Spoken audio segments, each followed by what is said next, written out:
Okay, now we're gonna do the Yo Mama session.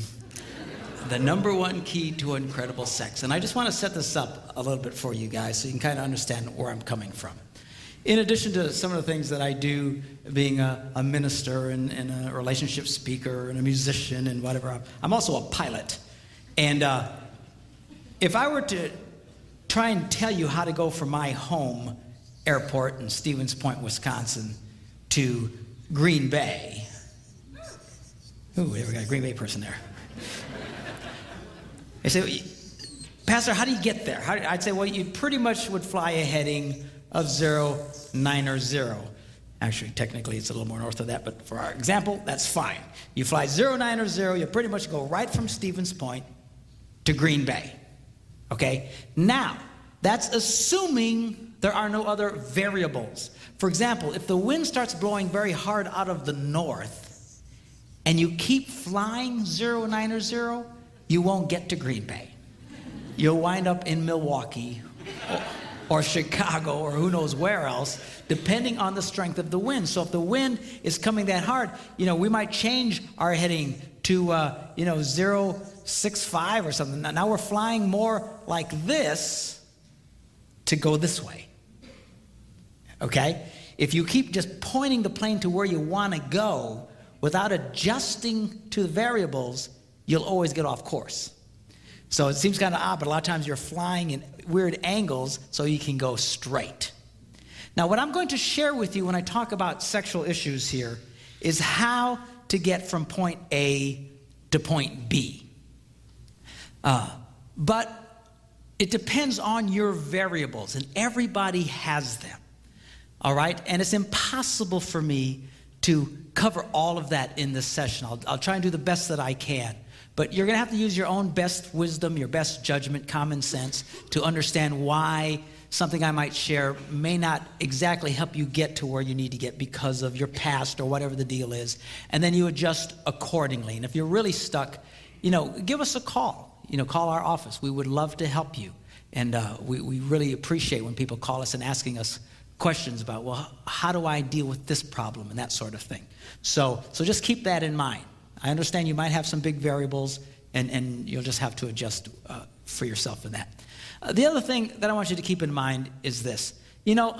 Being a minister, sometimes when you start talking about sexual things and you start to try and explain to people why you have certain moral stands, they don't really understand. But there's a reason for that. The reason God encourages people to wait until marriage to have sex is because when you have sex outside of marriage, you run a very high risk of messing things up. Now, this is particularly true for men. Men tend to imprint off of their early sexual experiences, much like a bird. Some of these birds, these cranes and stuff, they imprint on the first thing they see after they're born. I don't know if you know about this, but there's some animals that when they're born, the first thing it sees, it imprints on and thinks it's mama. So if these stupid cranes are born and a chicken's around, it's going to follow the chicken and ignore its mother. And professionals who deal with these animals have to be very, very careful not to be seen. I've watched them work with them while they're actually dressed up like gigantic cranes to get around them because they're not the brightest things in the world. It's mama, and they'll follow it everywhere. And men tend to imprint off of their early sexual experiences. If a man's early sexual experiences are in the context of lust, which is what they are outside of marriage, it's not really about love, it's about lust, it's about heat, it's about the backseat of a car, it's about someone they don't really know. They tend to imprint on that. They tend to imprint on the sex and not the girl. Are you following me? It's like when they have this these early orgasmic experiences, it's like their psyche goes, whoa, what was that? And it starts taking pictures. This is because they want to remember. And they imprint off of this. And that's why a lot of guys, they get stuck here. That's why a lot of men are constantly, even in their marriages, are trying to recreate a lust environment, trying to get fulfilled sexually as a married man. trying to force their wives to do things that a lot of them are very uncomfortable in doing. Why are they doing that? Because they're trying to recreate this thing. They're trying to recreate this thing. See, if a man's early sexual experience is in the context of marriage, where he falls in love with this girl and all these people gather together and they all approve of it and they have this wedding and they're in a church and their God approves of it and all their friends and family approve of it and they have the biggest celebration of their life, and then on their wedding night and on their honeymoon he starts having these first experiences. Now he's imprinting on the girl and he connects to the girl at a very deep level. That's why people who wait until they're married to have sex have a fraction of the divorce rate of the rest of the world. Because he's imprinting on her as opposed to just sex. I met a man not too long ago who told me after a session, he says, I got a problem. I said, what is it? He says, I'm just not interested in sex. Which to a Puerto Rican is very odd. And it's like speaking Swahili, man. I don't know what he's talking about. and I said, well, what do you mean? He says, I don't know. I'm just not interested in her. And then she's really upset with me. And I said, well, are you never interested in sex? He says, well, if we go out and have a nice dinner and go to a hotel or something, then I can get into it. And I said, let me ask you a question. Were you a virgin when you got married? He goes, no. And I says, were you pretty sexually active? His eyes kind of lit up. Well, yeah. And I said, why don't you tell me about it? What would be a typical experience? I'd find these women and pick them up in bars and take them out for dinner, go to some hotel. I said, do you see what you've done? You've so imprinted off of that you constantly try to go back there. You try to go back there. In fact, psychologists today, our whole sex culture that you get from experts is all lust-based because they assume virtually everybody's already done this. So they try and encourage people to keep recreating and keep fantasizing and keep imagining and all this other kind of stuff. And it can be very, very destructive. And men can have a really hard time really, truly connecting with their wives. Can you get past that? Yes, you can. And I'm going to show you how. But you just got to understand it's going to be different for you than for everybody else. Same was true with women. They also imprint, but they imprint in a different way. It's not so much on the sex as so much what happens after the sex. And when women have sex outside of marriage, nothing happens after sex. There's no connection. There's no follow-up. They imprint on that sex equals nothing. Sex means nothing. That's why so many married women have such negative attitudes about sex. What I was talking about last night, how this is such a key thing, they don't even comprehend it because they have learned falsely that sex means nothing. If a woman waits until her wedding night and sees how that is how she connects with this guy, she understands this means everything. This is a key. This is a very fundamental thing.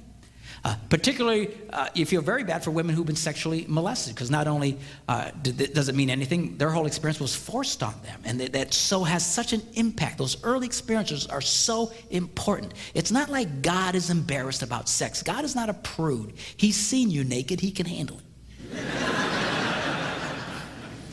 It would really freak me out, but he can handle it. Some people say, yeah, you shouldn't have sex before marriage. Yeah, it's just puritanical nonsense. No. This stuff has a huge impact on people that a lot of you will struggle with this for the rest of your life. I'm going to show you how to help you with the struggle, which is not what you want to hear. You want to hear how you just fix it and it'll all go away. It won't probably just all go away. You will struggle with this for the rest of your life. All the more reason you need to tell your children what I'm about to tell you. So they do this right. It's a matter of like metabolism. You know how some people, they can eat anything they want and they never gain weight? We all hate those people. They never have to think about it. It's natural to them. They can eat anything and they stay slim all the time. Then there's the rest of us. We so much as look at food, we gain 5 pounds. What is the difference? We can still be at a healthy weight, but it's a lot harder for us. It's a lot more work for us, a lot more energy for us to get into a healthy place. What I'm talking to you about has to do with sexual metabolism. If you do this right in the beginning, those people have an automatic, natural, healthy metabolism. And they carry it with them throughout their whole lives. That's why these people usually stay married forever. These guys who get married at, 18 years old, like Debbie and I did, and die at 103, with just what, they have this healthy sexual metabolism because they didn't get all messed up. And everybody else struggles. That's not to say you cannot have a good sex life. You can. You can have a wonderful sex life. It's just for a lot of you, it's going to be more deliberate, and you're going to have to work at it a little bit harder than others. Are you following what I'm saying? I'm not trying to discourage you, but I'm not going to whitewash this to you. That's why you want to encourage your kids, wait. For the love of God, wait.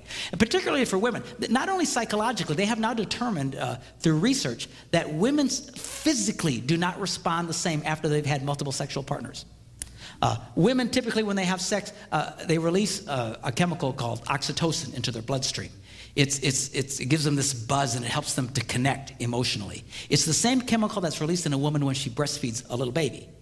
And it helps her to connect. They call it the bonding chemical. They have measured that women who have multiple sexual partners, they start releasing less and less oxytocin. Just a physical thing. I mean, this is really dramatic for women. Physically, they can't even get the same buzz. It's not worth it. You can make it work. You can have a healthy sex life. I'm going to show you how to do it. But all the more reason you want to encourage your kids, wait. Do this right. Don't tell them sex is wrong. Sex is wrong. Man, I tell my kids sex rocks.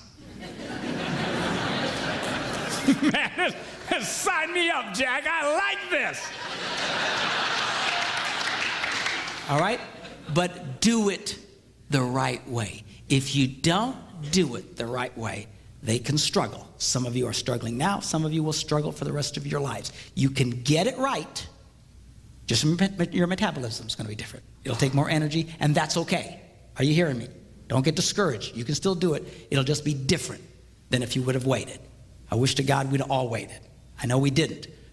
And it depends on the amount of damage. I mean, just because you had one or two, it doesn't like you're seriously damaged. But some people who've really been into this stuff before they got married, you struggle. I know you really struggle with this stuff.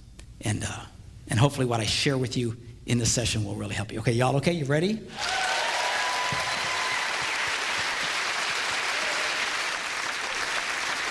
Now what we're going to do is we are going to focus on the woman.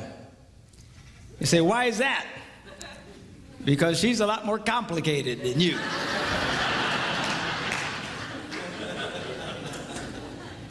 Thank you, dear. So we're going to focus on what it takes for a woman to experience great sex. You see, all a man needs for great sex is for you to show up.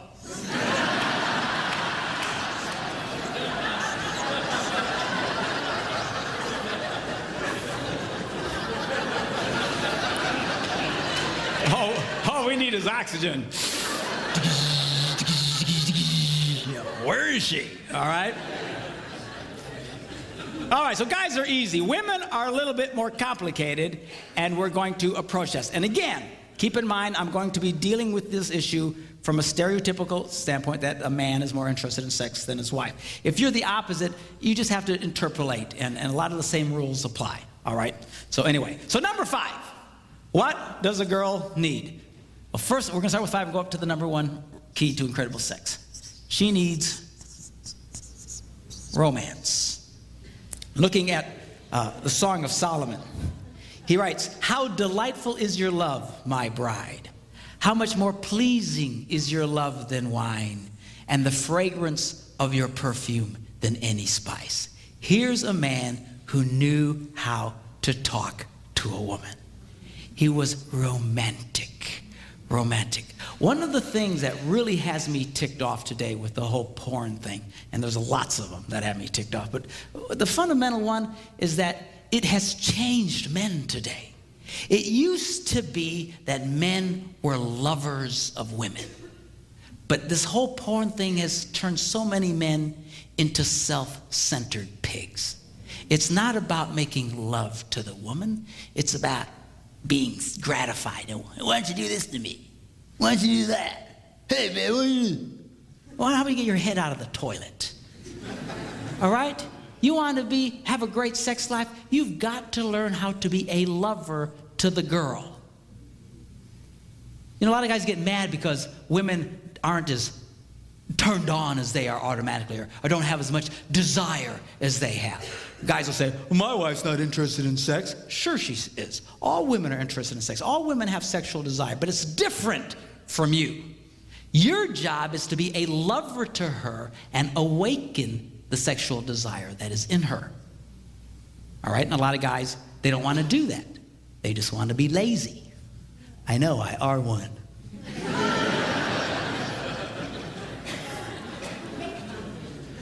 The guy should focus on the girl.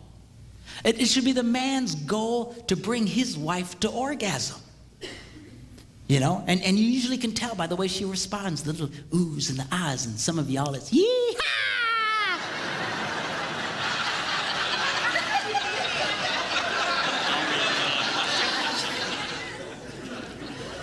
Of course, a lot of women say, well, I'm so embarrassed. I couldn't do that. You know, and I say, girls, if your husband has to constantly ask you if you've been to the promised land, you ain't communicating. So, well, I don't know what to do. You know, come up with a signal. You know, whisper bingo in his ear.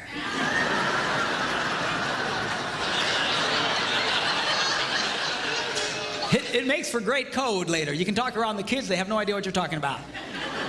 Hey, baby, you up for some bingo later?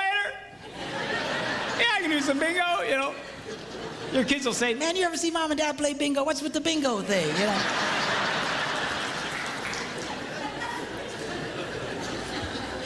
Of course, if you're a Catholic, I'm really freaking you out because y'all play bingo every Thursday night at your church.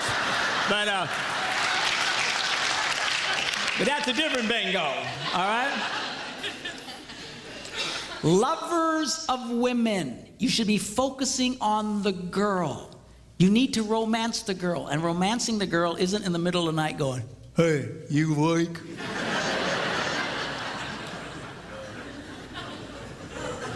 Say, well, I'm interested then. Well, you know, look, if your wife likes you waking her up in the dead of sleep, then go for it. I don't care. The minute you feel turned on, you don't have to be immediately gratified. All that's doing is God reminding you, be nice to the girl. Be nice to the girl. Be nice to the girl. All right? And then that should kick you into your romantic mode, not your, hey, come here, baby. Help me out, will you?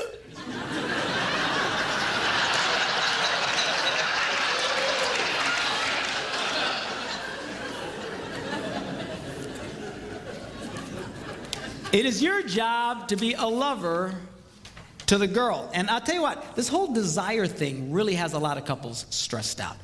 Because we've always heard, you know, all of our lives and all the books and all the sex education, this is how it works. You know, desire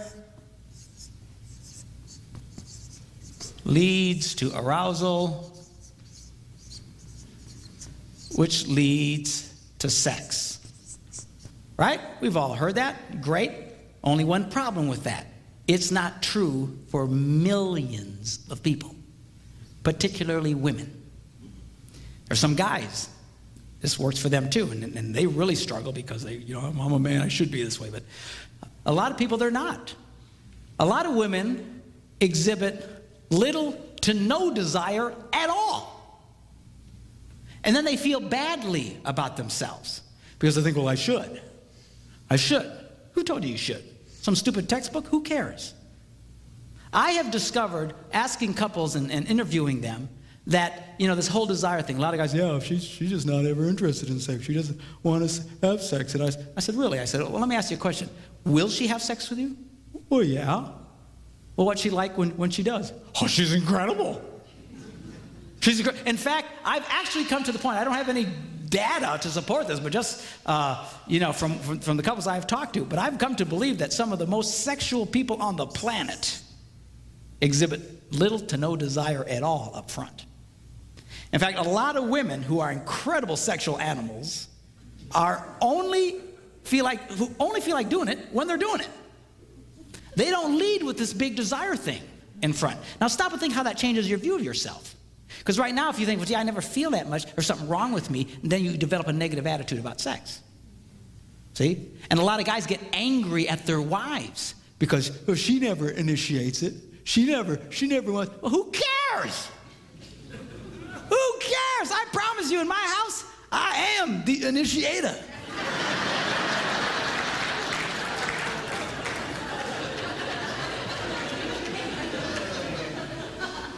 I am the initiator.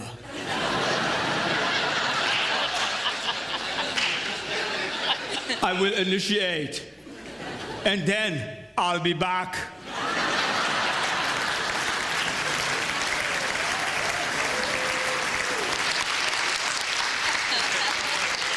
Who cares? Who cares? This has really got a lot of people messed up. I'm telling you, a lot of women, it's just not there until you start waking it in her. Okay? So you've got to learn to be a lover to the girl. Learn how to awaken the desire that is in her. Which leads me to the next point, which she needs foreplay. Now you're preaching, brother.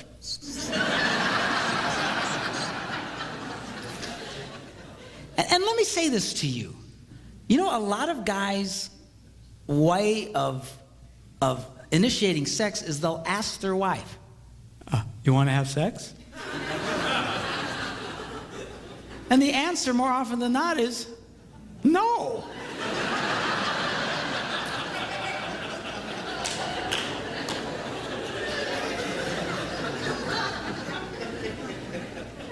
Why would you ask a question that's most likely to be responded with a no?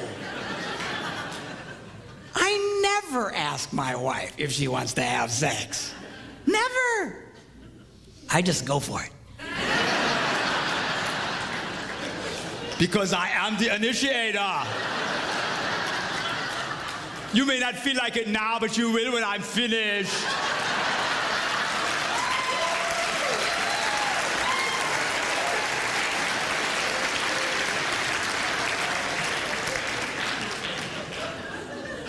Man, if your idea of romance and foreplay is, you want to have sex? There's something wrong with you. Come on, rise up. Take your place. Now check this out, Song of Solomon. I love this. He writes, your stature is like that of the palm tree, and your breasts are like clusters of fruit. I said to myself, I will climb the palm tree. Now take hold of the fruit. Hallelujah!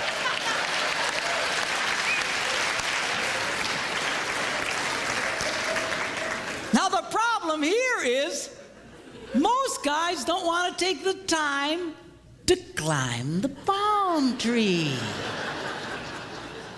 They just want to hop in a cherry picker and swing in and grab the coconuts. Hey, baby, come on. You want to have sex? You awake? Come on. Stop that. You've got to learn how to climb the palm tree. You got to learn how to touch the girl, how to romance the girl. And you need to be romantic. You got to mix it up. Don't be so puking predictable. A lot of you guys, the minute you touch her, she knows what's coming. Why does she act like that? Because you're so obvious. You're so predictable. Women are not interested in a formula. Men are by nature formulaic. You do this, you do that, you get that. You do this, you do that, you get that. You do that. All right? And she's not, you do that every time with her. She just, get away from me. You need to mix it up. Got to learn how to climb the palm tree. You really want great foreplay? Turn it into a 24-hour deal. I call it slow roasting your woman.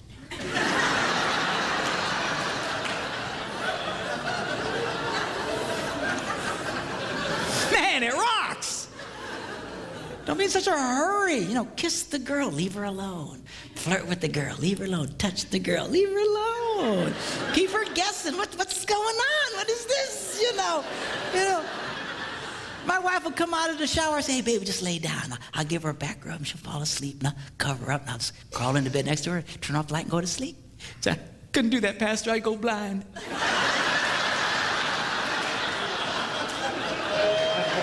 You won't go blind. You've got to learn how to climb it up on a tree. Take it a time. Don't worry about this desire thing. You see, I'm waiting for her to have all this desire out in front. Stop. You're going to be a very old man before you have sex again.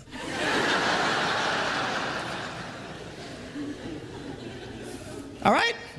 Number 3, she needs time. Check this out. He says, how beautiful you are, my darling. Your eyes behind your veil are doves. Your hair is like a flock of goats.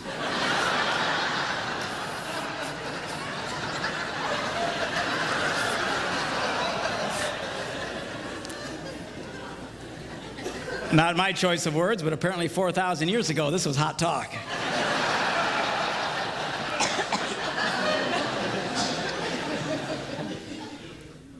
Your lips are like a scarlet ribbon. Your mouth is lovely. Your neck is like the Tower of David. Your 2 breasts are like two fawns, like twin fawns of a gazelle that browse among the lilies. And check this out. He says, until the dawn breaks and the shadows flee. In other words, all night long. This dude had to be in his 20s, man, I'm telling you.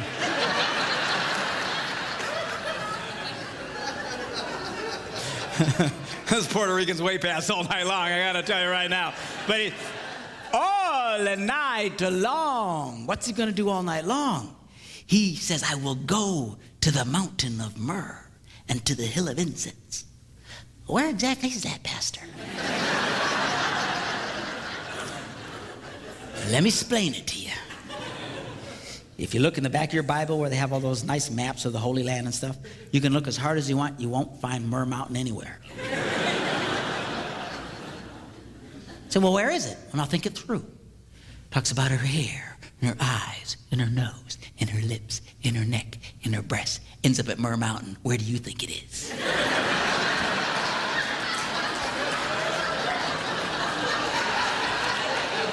That's in the Bible? Yes, it is. And the wild thing is he's there all night long. Which brings me to a very delicate subject. And for the love of God, don't raise your hands or point out anyone. But this is a problem for a lot of guys. I was watching this TV show once. My wife was in the hospital, and I was in the hospital with her, and we're just kind of killing time watching TV and flipping through the channels and all these daytime shows and different chick shows, talk shows, and we hit this one, and the lady says, today we're going to be discussing why women have a difficult time achieving orgasm. I said, okay, I'm in.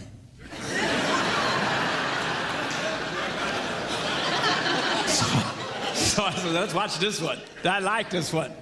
So they have these women, and they have these psychologists and these doctors, and they're all, what's wrong with us? What's wrong with us? You know, women, what's wrong with us? We stink, we stink, we stink. And then they would go to the commercials, and they would do these teasers where they would ask a question and then give potential answers, and then you had to wait until after the commercial to get the answer, right? It's a teaser, make you stick around.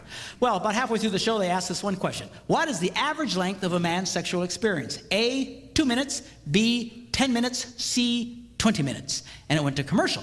I looked at Debbie, and I said, you know what the answer is? She goes, no, what? I said, 2 minutes. She goes, oh, it is not. I said, you watch. Came back, and ding, hey, 2 minutes. And then they went on. What's wrong with us? How can we have a hard time achieving orgasm? Hello, did you see the screen? Now do the math. If a woman needs anywhere from 7 to 14 minutes, and a boy's done in 2 minutes, you got yourself a math problem.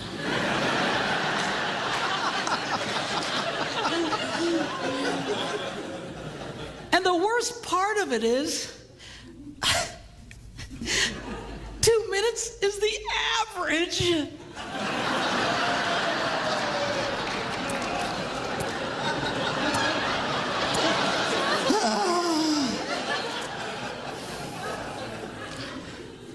Now, guys, you can do better than the 2-minute drill. There's all kinds of things you can do. There's all kinds of books. There's all kinds of helps. There's exercises you can do. And I don't like exercising, but this stuff I can do. You know, that way you can get past this 2-minute drill problem. Now, ladies, you have to understand the number one element to enable a man to beat the 2-minute drill is regular, consistent sex. Yeah, that's what I'm talking about.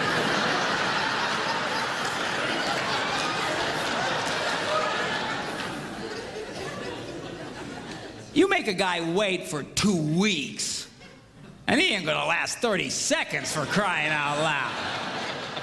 All right, you need to help this boy become a lover to you. You gotta help him get his stamina up, all right? But you gotta be focused on the girl. Now, if all you are is focused on yourself, a lot of guys, that's 2 minutes is more than enough time. It's all about them. Oh, get my release, okay, thanks. And then they wonder why she doesn't want to have sex later.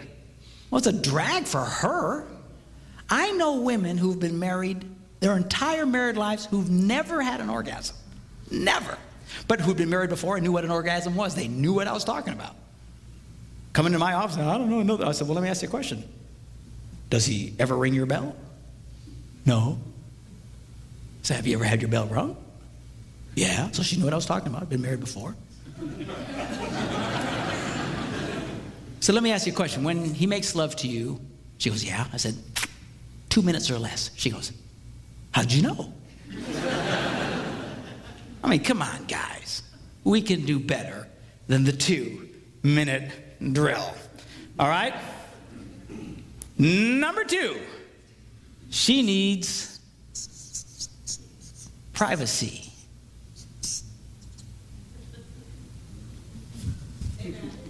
Amen. He writes, let us go early to the vineyards, secret place, private place, to see if the vines have budded.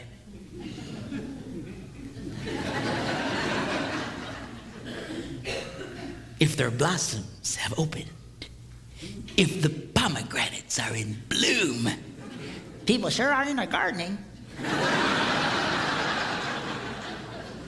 And there he says, I will give you my love. It's going to be very difficult for a woman to feel very sexual or turned on if she doesn't feel that her lovemaking to you is safe and private. All right?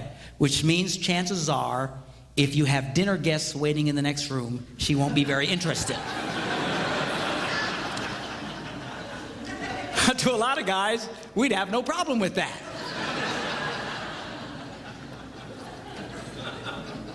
Make yourselves at home. There's Doritos in the cupboard. We'll be with you in a little bit.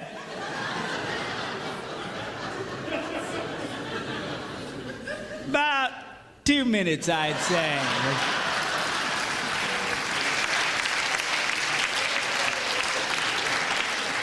She's not going to be interested in that, you nitwit. That's why for a lot of women, just having children makes it difficult for them to feel very sexual. I call children the anti-sex. Because they're always around, it's always around, and it's hard for them to feel very sexual. You got to work with her on that. And ladies, you know, there's locks on your doors, use them, you know. You can't just neglect the sexual needs of your husband until they're 18. Don't worry, honey, they'll be gone eventually.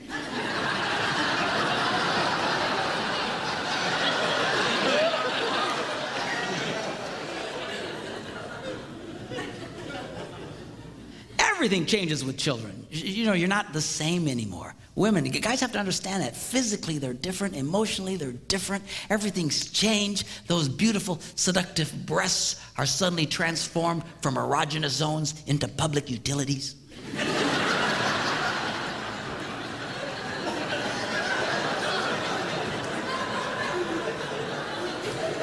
And guys, she's being touched all day long. Mama,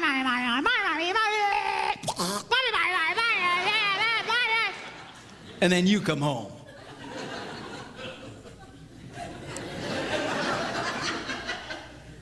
Hey, baby.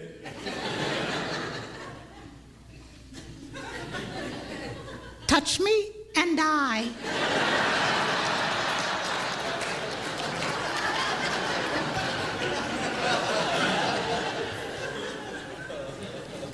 You know, you hang a couple of monkeys from your testicles all day long. See how you feel at the end of the day. I'm good. I'm good, thanks.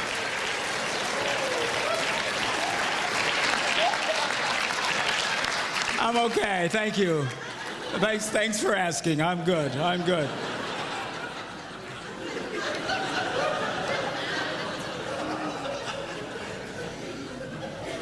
Boys, she's not the same, but girls, he is. Ain't nothing happened to him. He's still the same wild man you married. And a lot of couples, they really mess up at this point in their marriages. That's why a lot of marriages only make it to about the 5 to 7 year mark. Just long enough for the rugrats to come in, upset the apple cart, and you fail to make the proper adjustments. And it destroys the relationship. Ladies, you cannot get so engrossed in being mommies that you forget about the sexual needs of your husband. Say, but Johnny needs me, Johnny needs me. I'll tell you what Johnny needs. He needs a father. And if you keep it up, he's not going to have one. It's not worth it. And girls, you have to be really careful about rejecting your husband sexually. I don't know if you're aware of this, but for most men, as few as 3 or 4 rejections in a row, and he'll begin to shut down sexually. If you have a husband who argues with you about sex, consider yourself blessed by God. Because at least you keep it on the front table. But a lot of guys, they just shut down. I have women in conferences like this who come up to me, tears running down their faces, saying, I did that to my husband, now he won't touch me. It's not worth it. Why do you think all the jokes on TV are about the young, sexually frustrated man, but the older, sexually frustrated woman? Because she comes back to life, see? You're going to come back to where you were, but now he won't care about you anymore. He won't feel safe to be the initiator anymore. And it's going to, and you say, well, what do we do? Everything, you know, it rarely ever goes back to the way it was. You might have to turn into the initiator. I mean, it's not worth it. You younger ones, watch yourselves during this time. I understand you're tired. And guys, get a clue. The girl is exhausted. Give her a break. Let her rest. They just did a survey on USA Today weekend, this weekend. I don't know if you saw it. But they said, what were men's number one interests? It was sex, food, and sleep. And they surveyed women, and their top 3 interests were sleep, food, and sex. I mean, you're being traded in for a cheeseburger, Jack. You know what I'm saying?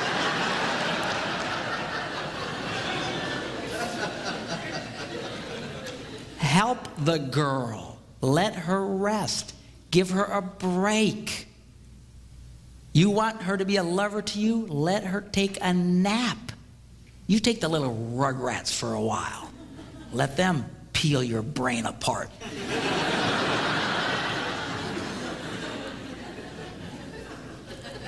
All right? And all of this now leads us to the number 1 key to incredible sex, which I will give to you right after this break.